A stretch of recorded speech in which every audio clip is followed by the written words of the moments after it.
Emily stood quietly at her mother's funeral. She didn't say much, just kept her eyes down and held back tears. Her older siblings were busy talking to people and arranging things. No one came over to her or asked how she was. She felt like she didn't belong. There was a coldness in the air between them. It was clear they didn't care much for her presence. For the past 2 years, Emily had been the only one taking care of their sick mother. She left her job and moved back home to help. Every day, she cooked, cleaned, and stayed by her mother's side. She was there during the hardest nights. Her siblings barely visited.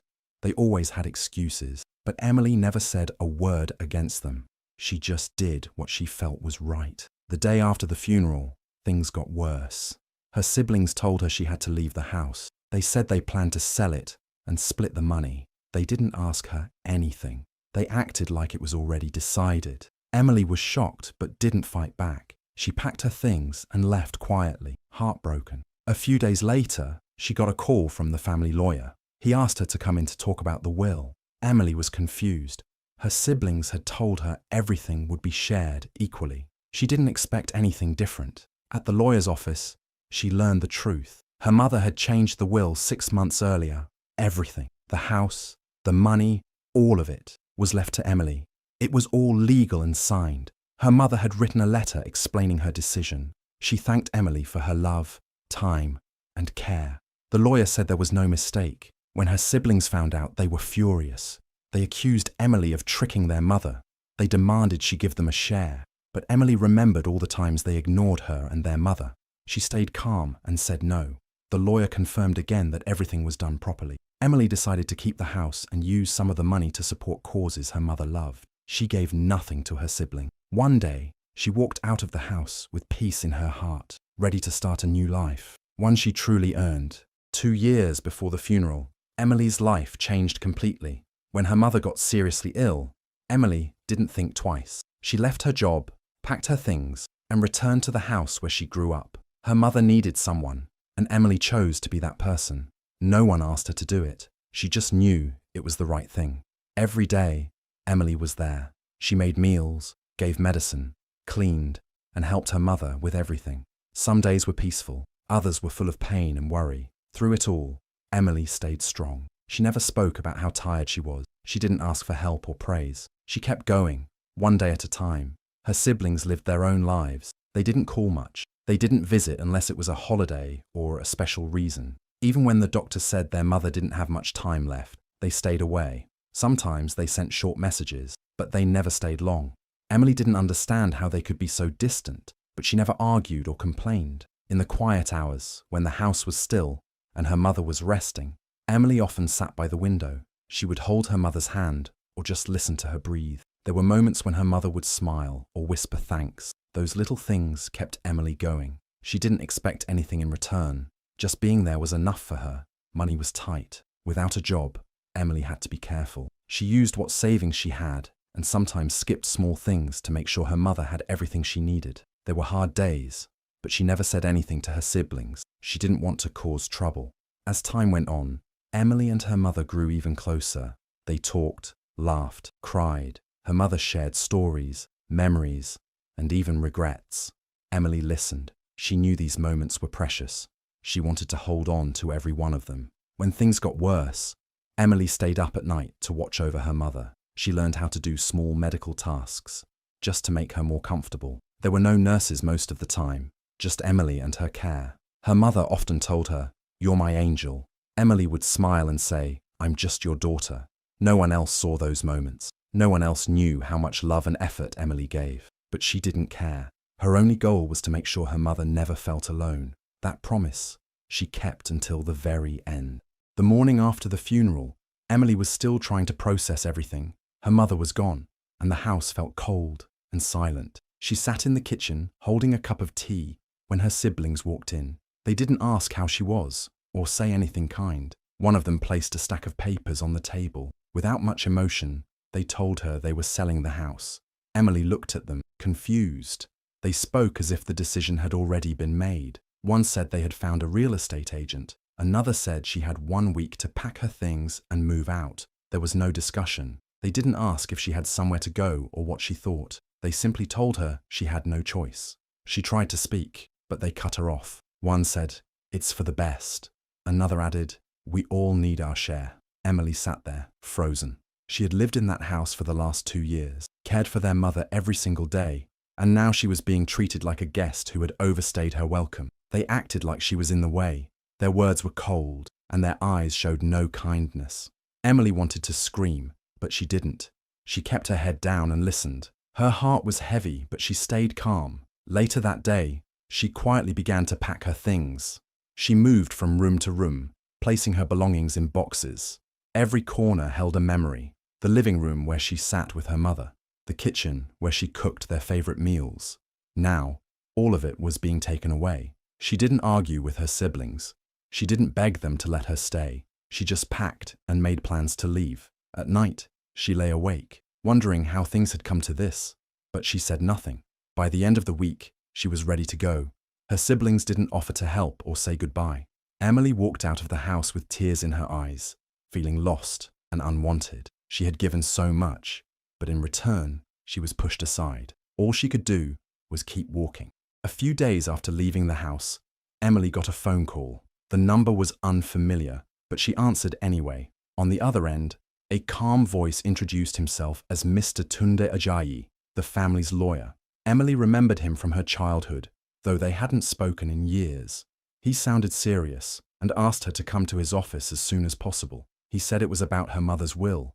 Emily didn't understand why. Her siblings had already told her the estate would be divided between them all. She thought everything had been settled. Still, she agreed to meet him the next morning. She didn't expect anything surprising. She assumed it was just paperwork, or maybe a formal closing of her mother's affairs. That night she thought about the past few days. Everything had happened so fast. From the funeral to being told to leave the house, it had all been painful. Now the lawyer wanted to speak to her directly. It felt strange, but she didn't think too much of it. The next day, she arrived at the office. It was a quiet building, filled with books and framed certificates. Mr. Ajayi greeted her kindly and asked her to sit. He opened a folder and gently told her that her mother had updated her will months before she passed. Emily sat still, unsure what that meant. Mr. Ajayi explained that her mother had made some big changes. He said that the will had been legally updated, with witnesses present, and everything was properly signed. Emily listened quietly, trying to follow every word. He paused for a moment, then told her that her mother had left everything to her, the house, the savings, and all personal belongings. Emily's eyes widened. She didn't know what to say. Mr. Ajayi showed her the documents and explained that her mother had written a letter along with the will. In it, she thanked Emily for the care, the love, and the time she had given. Her mother made it clear that Emily had been the one who stood by her side, and this was her way of saying thank you. Emily was silent. It didn't feel real. She had never asked for anything. She only wanted to be there for her mother. Now, she was hearing that her mother had noticed everything and made a final choice because of it. Mr. Ajayi reassured her that everything was legal and final. Emily nodded slowly, holding the papers in her hand. For the first time in days, she felt something shift. Not joy, not pride, just quiet understanding. Emily listened carefully as Mr. Tunde Ajayi continued. His tone was steady, but the news felt heavy on her shoulders. He explained that her mother had visited his office 6 months before she died and made serious changes to her will. It was not rushed or done in confusion. Everything was planned and handled with full legal care. Her mother had made a final decision to leave the full estate to Emily. This included the house, all the money in the bank, and every legal asset connected to her name. Mr. Ajayi said the documents had been signed properly and witnessed. There was no room for doubt or misunderstanding. It was now official and binding. The entire estate belonged to Emily alone. The words were difficult to take in. Her thoughts moved quickly. This wasn't what she had expected. In her heart, she had never imagined receiving everything. A mix of shock and quiet emotion filled the room. Mr. Ajayi handed her a copy of the signed will and a personal letter written by her mother. The handwriting was familiar. It brought back memories of gentle notes left on the fridge and little messages tucked into her books. This one was different. Her mother had poured her thoughts and feelings into the letter. In the message, her mother wrote about the last years of her life. She spoke about the pain of her illness, the loneliness she sometimes felt, and how Emily's presence gave her comfort and peace. She said that only one child had truly been there. One child had left everything behind to be close, to help, to listen. That child was Emily. Her mother admitted that others might not understand the decision, but she made it with a full heart. She had seen who truly cared, not just in words, but in actions. Her wish was to leave everything to the one who had been by her side when it mattered most. There was no anger in the letter, only truth. Her mother didn't speak badly about the others. She simply wrote that love must be returned with love, and that's what she was doing with this final gift. Mr. Ajayi explained that the will had already been filed and approved. The estate was already in Emily's name. No one could change it. No one could contest it. Holding the letter, her eyes filled with quiet tears. This was not about money or property. It was about being seen, being valued, and being remembered. Her mother had spoken her final words in ink, words of thanks, of love, and of trust. And now, Emily finally understood the depth of that love. When the news spread that everything had been left to Emily, her siblings reacted with anger and disbelief. They didn't call to ask how she was or try to understand. Instead, they sent long messages and angry voice notes saying there must be a mistake. One of them even claimed the papers had to be fake. Another said Emily must have tricked their mother somehow. They couldn't believe their names weren't included in the will. They acted like it wasn't possible. Emily didn't reply right away. She read each message quietly and tried to stay calm, even as the words cut deep. Her phone kept ringing. One sibling said they wanted to meet face to face to talk it through, but Emily already knew it wouldn't be a simple talk. At the meeting, they sat across from her, some with folded arms and cold eyes. They didn't ask about the letter or how their mother came to her decision. Instead, they said things like, "You know this isn't fair," and "She was sick. She didn't know what she was doing." One accused Emily of hiding the truth. Another claimed their mother must have been pressured. No one asked about the time Emily spent caring for their mother. No one brought up the days and nights she stayed by her side. They spoke only of money and property and how they deserved a share. They said things like, "We're still her children too," and "You can't just keep everything to yourself." Emily listened without raising her voice. She didn't want to argue. She knew what the document said. More than that, she knew what her mother's letter meant, but the others refused to see it. They wanted her to feel guilty. They said their mother wouldn't have done this if she had been thinking clearly. They told stories to make themselves look better. They spoke about birthdays and holidays from years ago, as if that proved they had always been there. But deep down, they were angry because they were left out. Emily stayed firm. She explained that the will was final, signed, and witnessed. She didn't need to defend her mother's choice. She just reminded them that nothing had been done in secret. It was all handled by the lawyer. The truth was already written down. The room went quiet after that. No one had anything left to say. The anger didn't go away, but Emily could see the truth was starting to settle in. Whether they accepted it or not, the decision was not hers to make. It had already been made. That night, Emily stayed in her room, holding her mother's letter close. As she read the words again, memories from the past began to return, ones she had tried to forget. They weren't just from recent years. They went back much further. Growing up, she was often pushed aside. Her siblings made her feel small, like her thoughts didn't matter.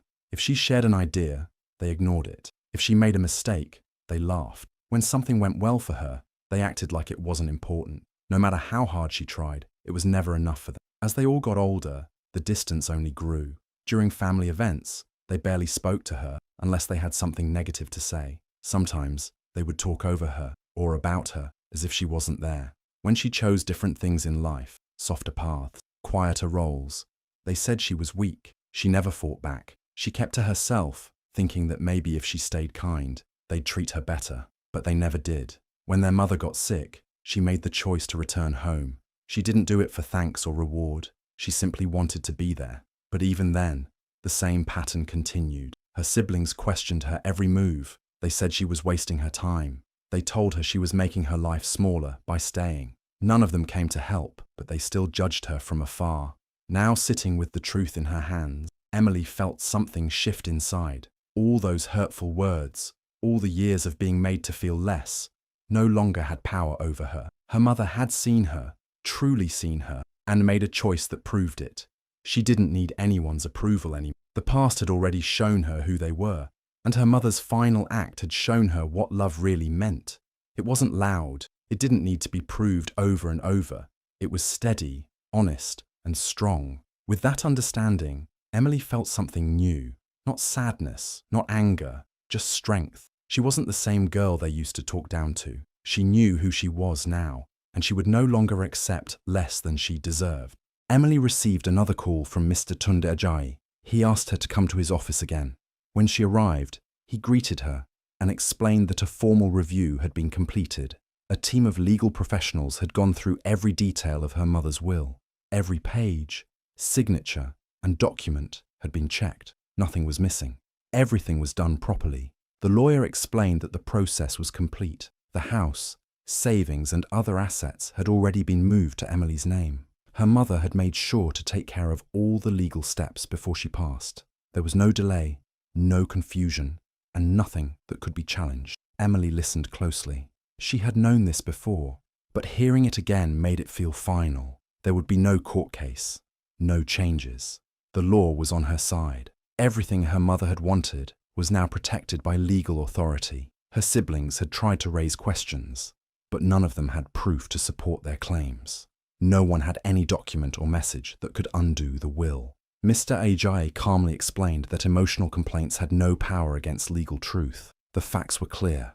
The decisions had been made long ago, and the system had already followed them through. Emily signed a few final papers, confirming her full ownership. With each signature, the responsibility became real. It was no longer just about what had been left behind. It was about what she now had control over. She stepped out of the office with a clear mind. This wasn't about money or property alone. It was about something deeper. For the first time, she was no longer under anyone's shadow. All her life, she had been made to feel small, as if her voice didn't count. Now, both the law and her late mother had spoken on her behalf. She didn't need to explain anything further. She didn't need to defend herself. The truth was not just personal, it was official. And those who once ignored her had no say in what came next. With calm steps, Emily walked away from the building, knowing this chapter was now truly hers. The days that followed were slow and thoughtful. Nothing rushed, nothing loud, just quiet reflection. Each morning brought a fresh sense of responsibility. The house felt different now, not because it looked new, but because everything inside it held meaning. Every drawer, every photo, every note held a piece of the woman who had loved deeply and given all she had. A decision began to take shape. The money wasn't just for comfort. It had purpose. It could be used in ways that honored a life well lived. Plans started forming. Visits were made to places her mother once cared about. Small organizations doing real work. A clinic that treated the sick without asking for payment. A school in need of supplies. A shelter for widows who had no one left. Calls were made, not through headlines or with attention, but in private, humble ways. Questions were asked. What do you need most? How can support go further? What would bring the biggest relief? And help was given, not as a grand gesture, but with care, the same way her mother had once offered small kindnesses to others. Though there was peace in giving, one boundary remained firm. There would be no portion set aside for the ones who had turned away. They had made themselves distant when it mattered most. When asked to stand by their own mother, they chose absence, and after her passing, they chose greed. No anger sat in that decision, only clarity. The past could not be erased by false smiles or sudden regret. The will had been written with purpose, and that purpose would be respected. Love doesn't always mean returning to what once hurt. Sometimes it means protecting what was left in trust. Suggestions came from neighbors and extended family. Some thought she should let it go. Others said, "They're still your blood." But none of them had felt the weight of being dismissed for years.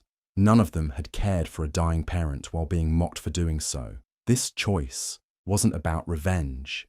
It was about truth. Some things, once broken, cannot return to what they were, and not all forgiveness must come with a gift. Instead, something more lasting was being built, one good deed at a time. A new story, rooted in the values passed down by a mother who saw the quiet strength her daughter carried all along. Emily stepped outside and closed the door behind her. In her hand, she held the house key, knowing it would be the last time she used it. The home that once held so many moments, good and painful, now stood empty. She paused on the steps and looked back, not with sadness, but with quiet strength. Inside, the rooms were bare, but her heart felt full, not with fear, not with confusion, just calm.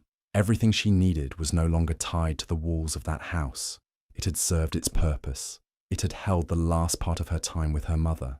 Now that time had passed, and she was ready to move forward. Emily had walked out of that house once before, pushed out and hurt, but today was different. Today, no one had power over her. No one was shouting. No one was waiting to break her down. She walked freely, without guilt, without second-guessing herself. At the gate, she turned around for a final look. Her eyes moved over the windows and the roof. So much had happened there. Loss, love, truth. She had stayed through it all, and she had left with her dignity. She held her mother's letter close, tucked safely in her bag. That letter reminded her of who she was and who her mother knew she could be. It gave her the courage to choose her own future, not one shaped by others.